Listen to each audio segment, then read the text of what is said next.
Okay, ayun. Konting dalaw muna sa aking kapatid. Ayan siya, ang aking punsong kapatid. Kasama niya po ang aking baby, si Ate Biel. Yan po yung aking pangalawang anak. Vlogger po yan. Hanapin niyo po yung Ma'am si Jet Jet. Opo, Ma'am si Jet Jet po. Sa page niya.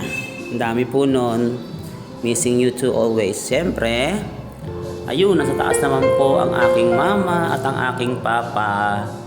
Ang pogi at maganda kong mga magulang. Ayan, si papa, si mama. Hello po. Merry Christmas and Happy New Year po sa inyo.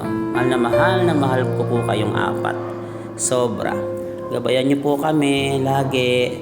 Pasensya po, biglaan po ang pupunta ni kuya. Wala man lang dalang kandila. Pero okay lang po. Mahal na mahal ko po kayo. Bye-bye pa, Ma, Jet, Biel. Love you for.